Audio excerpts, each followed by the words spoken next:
एक फॉरेनर्स यहाँ पर लगभग 14% स्टेक रखते हैं और वत्सा साहब का स्टेक यहाँ पर लगभग 65% के आसपास है। जैसा कि मैंने आपको पहले बताया 51 रुपये बुक वैल्यू है और ओपनिंग अप थीम में आपको बहुत बढ़िया तरीके से थॉमस कुक काम करता हुआ दिखेगा। यहाँ पर आप देखिए ट्रैवल रिलेटेड सर्विसेज से लगभग 84% रेवेन्यू आता है और जैसे जैसे आपको यूरोप की तरफ भारतीय टूरिस्ट जाते हुए दिखेंगे, थॉमस कुक में आप मूव जो देख रहे हैं वो और मजबूत होता हुआ दिखेगा। फिलहाल 65 रुपये 65 पैसे पर यहाँ पर आप बढ़िया ट्रांजैक्शंस होते हुए दिख रहे हैं। 46 लाख का एक हुआ है और उसके बाद 32,48,000 रुपये का एक। इस काउंटर पर ध्यान रखिए, बहुत बढ़िया वॉल्यूम और मोमेंटम आपको यहाँ आता हुआ दिख सकता है। वीरेन जी।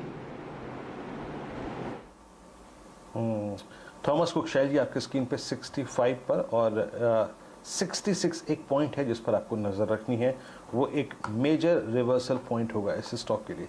इस चार्ट को अगर आप देखें, आप स्पेशली 64 के और 65 के ऊपर एक डिफरेंट पर्सपेक्टिव से देखते हैं। अच्छा, एक चीज़ लेके आइए, आप एक ट्रेड निकालने की कोशिश करते हैं। Look at Voltas. अच्छा, मैं 2-3 चीज़ें यहाँ पे स्क्रीन पे पहले कह दूँ। शैल जी ने अगर आप देखें 10:05 पर हमने एक स्टॉक पकड़ा था अपोलो हॉस्पिटल्स। उसकी शैल जी ने अगर आप देखें फ्यूचर्स पकड़ा, वो डे हाई पे चला गया 3430-40 के जोन में। उसकी हमने एक कॉल पकड़ी थी 3400 की, वो 80 रुपये की कॉल 140 रुपये की आज स्क्रीन पर हो गई। तो स्टॉक्स में मोमेंटम आ रहा है एंड स्पेशली अगर आप देखें अब इस वक्त ऑप्शंस में काफ़ी स्ट्रॉन्ग मूव आ रहा है। वोल्टास चल चुका है, वोल्टास छोड़िए, अब आइए आप हैवेल्स पे।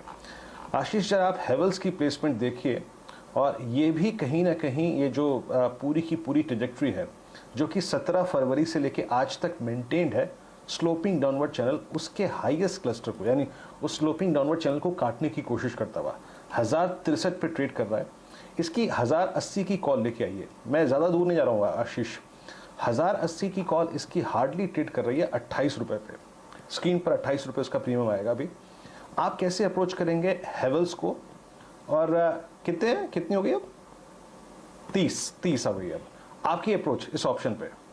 बिल्कुल वीरेन, तो काफी पॉजिटिव सेटअप है। वोल्टास के बाद अब हेवेल्स में एक स्ट्रॉन्ग मूव एक्सपेक्ट किया जा सकता है। इस ऑप्शन पे पहले मैं लेवल दे दूं, यहाँ पर पे स्टॉप लॉस लगाना चाहिए 25 रुपए का और मेरा मानना है 40 रुपए के लक्ष्य आपको इस 1080 की कॉल ऑप्शन में देखने को नजर आ सकते हैं। अब जहां तक के स्टॉक के लेवल्स का सवाल है, बहुत ही अच्छा चार्ट सेटअप, बहुत अच्छा कंसोलिडेशन इस स्टॉक ने कंप्लीट किया है और इसके टारगेट्स मुझे लगता है 1110 तक बनते हुए नजर आ सकते हैं। अगर से कोई फ्यूचर लेवल्स में इसको देख रहा है तो वहां पर मैं समझता हूं 1053 के स्टॉप लॉस के साथ एक लॉन्ग पोजीशन बनाई जा सकती है। 1110 1115 के लक्ष्य हेवेल्स के स्टॉक में देखने को नजर आ जाएंगे। हेवेल्स आपकी स्क्रीन पे अगर आप देखें अब 1067 पे, यकीन मानिए ये ऑप्शन मैंने पिक किया था 28 रुपए पे। 28 रुपए मेरे स्क्रीन पे था। अब ये ऑप्शन का प्रीमियम आपकी स्क्रीन पर है 34 रुपए।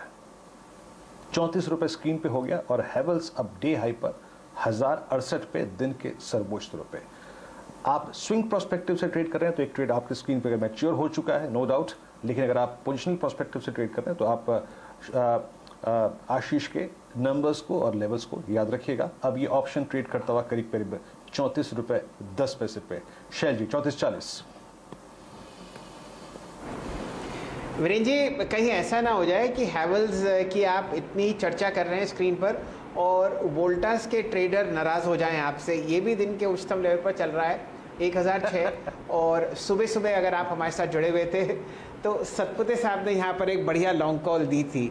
आज तो हमारे साथ आफ्टरनून के पैनल में सतपुते साहब नहीं हैं, लेकिन एक नज़र ज़रूर वोल्टास पर भी डलवा लेते हैं क्योंकि फ़िलहाल स्क्रीन पर आपके सामने 53 लाख शेयर ट्रेड हो चुके हैं। वीरेन जी, बहुत बढ़िया ब्रेकआउट वॉल्यूम में भी है और प्राइस के तो क्या कहिए। आपके सामने देखिए 1106 है और 1106 जो प्राइस है आपको हाईएस्ट लेवल दिखेगा फरवरी 2 का और ये बिल्कुल ऑल टाइम हाई की तरफ बढ़ता हुआ। तो जैसे जैसे गर्मी के बिल गर्मी आपको बढ़ती हुई दिखेगी, बिजली के बिल बढ़ते हुए दिखेंगे और सबसे बड़े बेनिफिशरीज़ हैं ब्राउन गुड्स मेकर्स, एसी के, वोल्टास और हैवेल्स। बढ़िया मूव आपने बहुत बढ़िया तरीके से पकड़ा वीरेन जी हैवेल्स पर। और कहाँ कहाँ मूव आपको आता हुआ दिख रहा है स्क्रीन पर? आयशर मोटर्स चलता हुआ दिखेगा, ये भसीन साहब की पिक थी। 2763 का प्राइस आपके सामने आता हुआ दिख रहा है। पेंट्स की मंडली चलती हुई दिख रही है। पिडिलाइट दिन का उच्चतम लेवल 2084 और एशियन पेंट्स आपको एक हाई लगाता हुआ दिखेगा 2936 की। वीरेंद्र जी, HDFC बैंक आपके सामने ट्रेड करता हुआ दिख रहा है 1522 पर। मेरे ख्याल से यहाँ पर बहुत ट्रेडर्स इंटरेस्ट लेते हैं, आप कोई रणनीति सेट करवाइए 1522 पर। एक तो डायरेक्टर साहब एक काम कीजिए, पहले हेवल्स की वो कॉल दिखा दीजिए शैल जी। हेवल्स की वो 28 की कॉल स्क्रीन पर अभी अभी 3851 का हाई लगा के आ चुकी है। शैल जी, आपकी कैंडल HDFC बैंक की जरा देखिएगा, आज मेरे को समझ में नहीं आई कैंडल का। आज का लो बहुत नीचे दिखा रहा है, करीब करीब 1436 आज का लो दिखा रहा है। कि फेक ट्रेड था क्या था, मैं समझ नहीं पा रहा हूँ। यस सर, कोई फेक ट्रेड था। मेरी कैंडल बहुत वाइल्ड बनी है।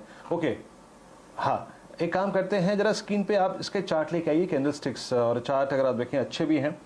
मैं थोड़ा सा कैंडल से कंफ्यूज हो गया था शैल जी। ये अपनी हाईएस्ट ट्रैजेक्टरी जो कि इस मई के लास्ट 10 दिन थे, यानी रोल ओवर के पास जो एवरेज हाईएस्ट प्राइस था उसके क्लस्टर को पार करता हुआ 15-20-21 के जोन को। चंदन, आप ये इनफैक्ट मानस, आप कैसे अप्रोच करेंगे 15-21? ये वो सारे एफर्ट्स कर रहा है जो कि एक सिंसियर बेस बनाने के लिए यूज होते हैं और चाहिए होते हैं। अब आप 15-10, 15-20 आप कैसे अप्रोच करेंगे HDFC बैंक को? देखिए, बैंक निफ्टी को चलाने के लिए कुछ ड्राइवर्स जरूरी होते हैं। ICICI bank, HDFC bank, IndusInd bank जैसे स्टॉक जब परफॉर्म करते हैं तभी आपको बैंक निफ्टी में बाइंग इंटरेस्ट देखने को मिलता है। अब मैं समझ रहा हूँ कि जो ICICI बैंक या स्टेट बैंक ऑफ इंडिया ने लीड बनाया हुआ था वो कन्वर्ट होके, वो चेंज होके, वो शिफ्ट होके HDFC बैंक की तरफ चला जाएगा और HDFC बैंक में एक बड़ा मूव करंट लेवल से देखने को मिल सकता है, जिसमें शायद 1620 तक के स्तर देखने को मिलेंगे। तो 100 रुपए का आपको आप देखने के लिए तैयार रहिए। अगर एक बिल्कुल शॉर्ट टर्म का ट्रेड ले रहे हैं तो अभी खरीदारी करिए, 1500 के नीचे स्टॉप लॉस रखिए और पहला टारगेट 1575 का सेट करिए। 1575 का पहला टारगेट सेट करके चलिए। याद रखिएगा, किसी भी बहुत स्ट्रॉन्ग सीरीज के आखिरी के 10 दिन का जो होता है ना, कि उस दिन में उस स्टॉक का जो एवरेज हाईएस्ट प्राइस होता है उसकी अगली सीरीज में अगर वो प्राइस कट जाए तो वो एक बहुत सिंसियर और एक बहुत स्ट्रॉन्ग ब्रेकआउट होता है। खैर शैल जी, अब बैंकों की बात चली है तो एक काम करते हैं, जरा बात करते हैं सुमित से। इस दौर का सबसे चर्चित सरकारी bank post PSU bank SBI वो था PNB। PNB पे सुमित नंबर्स के एक्सपेक्टेशन क्या है जाहिर करेंगे? सुमित बताइए, इस बार PNB से कैसी एक्सपेक्टेशन है? देखिए, PNB केस में जो एक लो बेस था उसका बड़ा इम्पैक्ट आता हुआ दिखाई पड़ेगा कंपनी की इस तिमाही के नंबर्स के अंदर।